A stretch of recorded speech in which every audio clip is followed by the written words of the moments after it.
Good evening. কেমন আছেন সবাই? আশা করি সবাই খুব ভালো আছেন আর আমরাও ভালো আছি। আমার আরও একটি নতুন ব্লগে আপনাদের সবাইকে স্বাগত জানাই।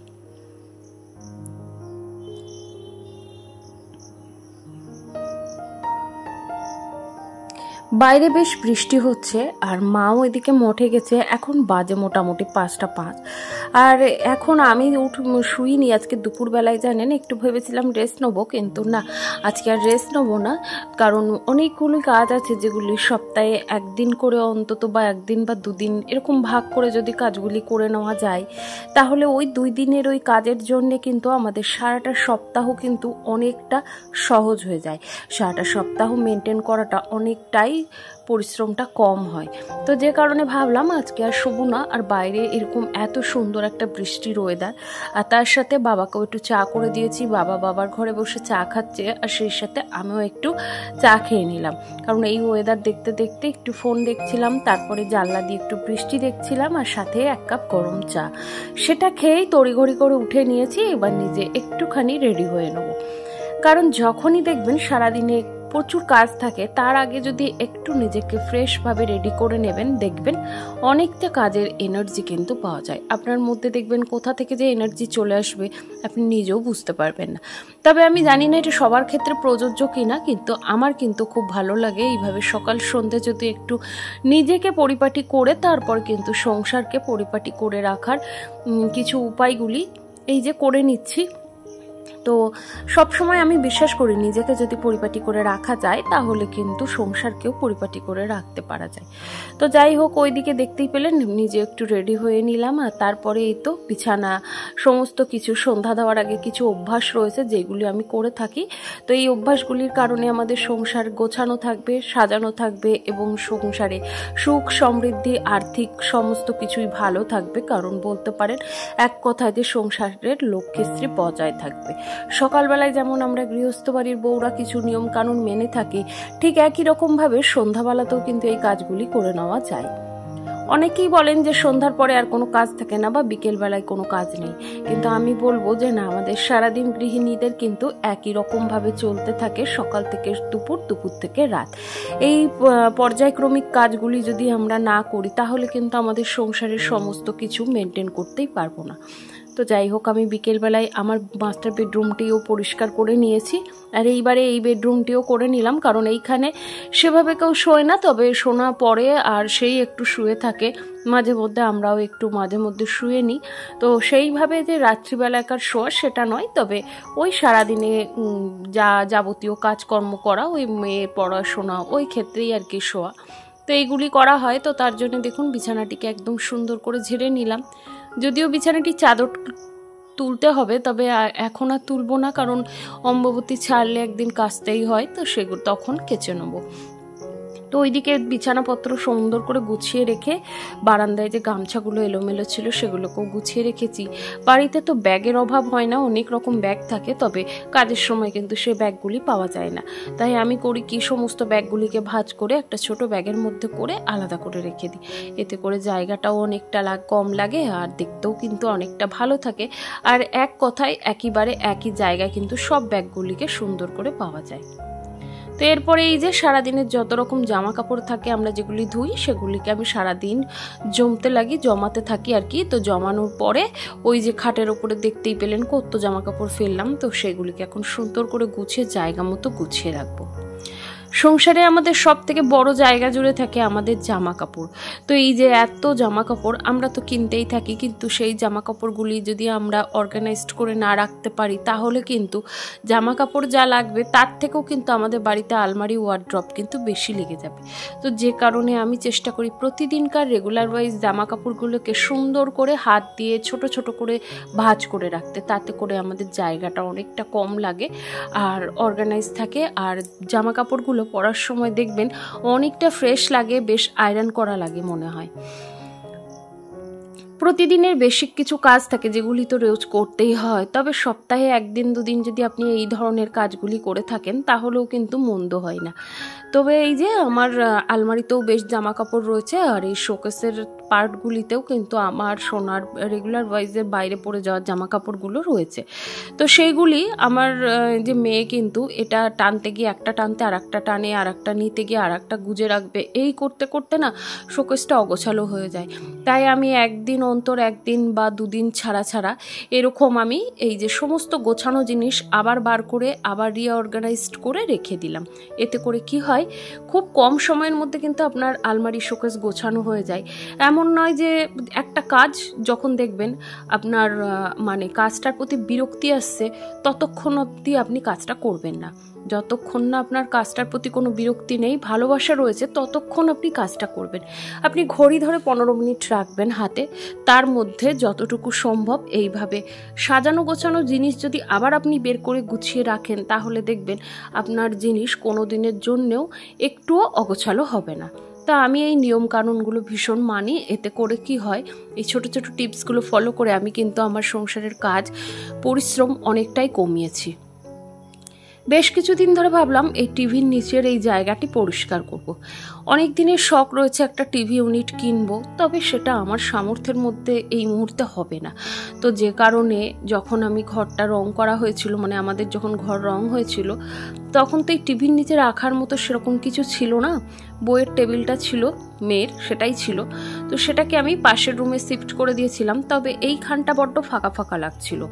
অনেক কিছু এমন অনেক জিনিস থাকে যেগুলি এর উপরে থাকে। তো তখন কি করব, একটা বড় বেঞ্চ ছিল, সেটাকে ভাই ছোট করে দিয়েছিল। তো এই যে একটা সাইড এখানে রয়েছে আর একটা সাইড আমার বারান্দায় রয়েছে গাছগুলি। তো এইভাবেই আমি এই বেঞ্চের একটা অংশকে আমি এইভাবে মুছে পরিষ্কার করে একটা ভালো কাপড় বা এরকম একটা যেটাই হোক, আপনি একটা টেবিল ক্লথ এইভাবে পেতে আপনি কিন্তু অর্গানাইজড করতে পারেন। তো আমি এইভাবেই করে থাকি। আসলে সংসারে যা আছে, যতটুকু আছে, সেটুকু দিয়ে কিন্তু আমি আমার সংসারটাকে সাজিয়ে গুছিয়ে রাখি। আর আপনারাও কিন্তু অনেকেই বলেন আমার বেডরুমটা আপনাদের অনেকের খুব পছন্দের। তো আমি এইভাবেই গুছিয়ে রাখি। আসলে সমস্ত জিনিস তো একেবারে আমাদের সম্ভব হয় না। একটা জিনিস কিনতে গেলে অনেক দিন ধৈর্য ধরতে হয়, অনেক অপেক্ষা করতে হয়, তারপরে হয়তো হতে পারে, আবার নাও হতে পারে। তো যাই হোক, সমস্ত প্রতিকূলতার সাথে আমরা যদি পরিস্থিতিকে মানিয়ে নিয়ে চলতে পারি, সংসারে যাই থাকুক, যেমন থাকুক, যেমনভাবে আপনার বাড়ি যেমনই হোক, সেটা মাটির হোক, টিনের হোক, তেমনই হোক, সেটাকে যদি আপনি মনে করেন যে ভালোবাসার পরিশ্রম দিয়ে গুছিয়ে রাখবেন, তাহলে দেখবেন দিনের শেষে আপনার বাড়িটি কিন্তু সেই বাড়িটি আপনার মন্দিরে পরিণত হয়ে যাবে, যেটা আপনার খুব ভালো লাগার একটা জায়গা তৈরি হয়ে যাবে। তো যাই হোক, এদিকে বিকেলবেলাকার বেশ কিছু কাজ করে নিলাম, ঘর ধর ঝাড় দিয়ে নিয়েছি। এরপরে যাব সন্ধে দিতে। তো সন্ধ্যা দেওয়ার আগে বেশ কিছু কাজ রয়েছে, যেমন আমি প্রতিদিনই কিন্তু আমি চেক করতে থাকি আমার কোন কোন মশলার কন্টেনার খালি হয়ে গেছে। একটা দুটো তো রোজই থাকে, তবে এক একটা সময় এমন হয় মাসের শেষের দিকে, যখন মুদিখানা বাজার আর কি আমাদের হয়, আমাদের তো কোনো সরকারি চাকরি না, তো মাসের প্রথম হোক শেষে হোক একটা সময় কিন্তু মুদিখানা বাজার করা হয়। তো এমন মাসে এমনও হয় যে একবার বাজার না করে হয়তো যা আছে, যেগুলো আছে সেগুলি দিয়ে চালিয়ে নিলাম, তারপরে হয়তো 10-20 দিন বাকি আছে বা 10-12 দিন বাকি আছে, টুকটাক জিনিস কিনে এনে কিন্তু চালানো হয়। এইভাবেও কিন্তু সংসার আমরা চালাই। তো যেভাবেই হোক, এই যে কন্টেনারগুলো খালি অবস্থাতেই, মানে যখন একটা জিনিস মানে খালি হয়ে যায়, তখন কিন্তু আর একটা প্যাক আমি রিফিল করি না। এই যে এইভাবে দেখছেন, সমস্ত কিছু ধুয়ে পরিষ্কার করে তারপরে কিন্তু প্যাক করি। এতে করে আমার রান্নাঘরের সমস্ত কন্টেনার কিন্তু তেল চিটচিটে একেবারেই হয় না। আর যেটা আমার খুব বিরক্তি লাগে, রান্নাঘরের জিনিস যদি তেল চিটকুটে হয় তাহলে কিন্তু মোটেই ভালো লাগে না। তো এই তো এখানে 8 ঘন্টা মতো সময় লাগলো। আমি সমস্তটাই দুপুরে বের করে রেখেছিলাম, কিন্তু কাজটা সেরে উঠতে পারিনি। তো তার জন্যে এই যে এই সময়টা আমার কাছে একদম পারফেক্ট মনে হলো, তো এখনই আমি করে নিলাম। এমন নয় যে দিনের কাজ আপনাকে দিনেই করতে হবে, তবে আপনি সারা দিনে যে সময়টা আপনার ভালো লাগবে সেই সময়ে আপনি করে নিতে পারেন। এতে করে কি হয়, কাজের প্রতি কোনো অনীহা আসে না, কাজের প্রতি বিরক্তি আসে না, আরও বরঞ্চ দেখবেন আপনার বাড়িঘর গোছানোর প্রতি একটা আলাদাই নেশা থাকবে। তো যাই হোক, ওইদিকে নিজে ফ্রেশ হয়ে চেঞ্জ করে একদম সন্ধ্যা দিতে এসছি। তো সন্ধ্যা দিতে আমার অনেকটাই সময় লাগে, যেহেতু আমার গোপাল রয়েছে, গোপালকে শয়নে দেওয়া, তার আলাদাই একটা সেবা যত্ন, এগুলি আলাদাই থাকে, তো অনেকটা সময় লেগে যায়। তো এদিকে তুলসী মন্দিরে দেখলাম অনেক তুলসী পাতা এটা সেটা পড়ে রয়েছে, তো ভালো করে একটু পরিষ্কার করে নিলাম। তো তারপরে এই যে সন্ধেটা দিয়ে নিচ্ছি। আমার ঠাকুমা বলতেন, মানে আমার দিদি শাশুড়ি, মানে আমার হাজব্যান্ডের ঠাকুমা, তো আমার দিদি শাশুড়ি হয়, আমিও দিদি বলেই ডাকি। আমাদের বাপের বাড়িতে কিন্তু আমাদের ঠাকুমাদের ঠাকুমা বলেই ডাকতাম, তবে এখানে এরা যেহেতু দিদি বলে ডাকে তাই আমিও দিদি বলে ডাকি।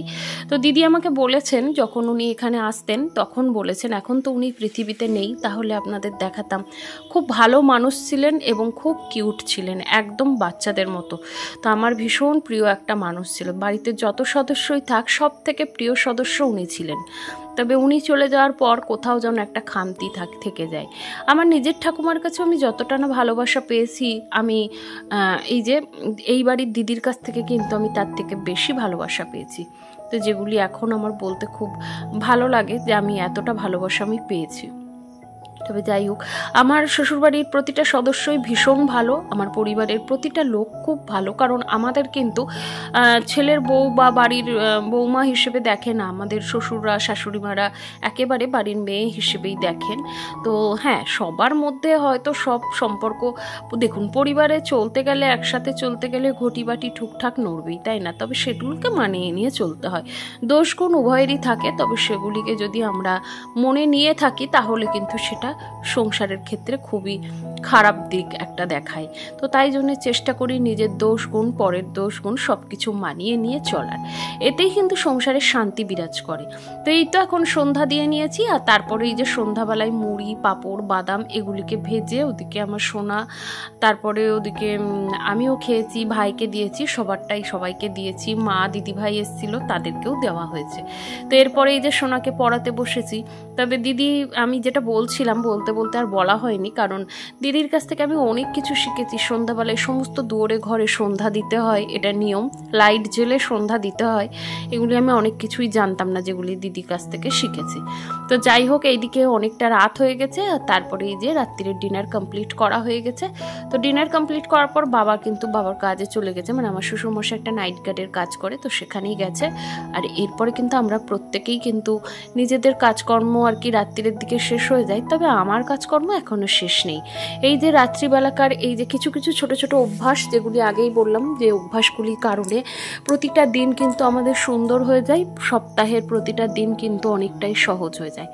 যত রাতই হোক রান্নাঘর কিন্তু আমি পরিষ্কার করে তারপরেই কিন্তু শুতে যাই, না হলে কিন্তু আমার ঘুমও আসে না। তো এই যে রান্নাঘর পরিষ্কার করে নিলাম। আর আজকে আপনাদের সাথে একটা টিপস শেয়ার করবো, যে জলের বোতল পরিষ্কার করার জন্যে আমি কিন্তু এখানে একটু জল নিয়েছি বোতলের সামান্য, তার মধ্যে এই যে কয়েক টুকরো লেবু এরকম ছোট ছোট করে পিস করে দিয়েছি, লেবুর খোসা এরকমই, তার মধ্যে একটু খাবার সোডা দিয়েছি। তো ব্যাস, এগুলি দিয়ে জলের বোতল ভিজিয়ে রাখলে, সারা রাত বা সারা দিনের জন্য যদি ভিজিয়ে রাখেন, দেখবেন বোতল কিন্তু একেবারেই পরিষ্কার হয়ে যায়, আর একদম কম পরিশ্রমে, কোনো কিচ্ছু আপনাকে করতে হবে না, শুধুমাত্র জাস্ট এইভাবে ভিজিয়ে রেখে দেন, ব্যাস দেখবেন একদম বোতল পরিষ্কার হয়ে যাবে। তো যাই হোক, আজকের ভিডিওটি আপনাদের কেমন লাগলো অবশ্যই কিন্তু একটি কমেন্টের মাধ্যমে জানাতে ভুলবেন না। যদি কোথাও ভালো লেগে গিয়ে থাকে প্লিজ একটি লাইক করে দেবেন। তো চলুন, আজকের মতো ভিডিওটি এখানে শেষ করলাম, আর বাইরে প্রচন্ড পরিমাণে বৃষ্টি হচ্ছে। তো চলুন, আজকের মতো আসি, সবাই খুব ভালো থাকবেন, সুস্থ থাকবেন, সাবধানে থাকবেন। Good night.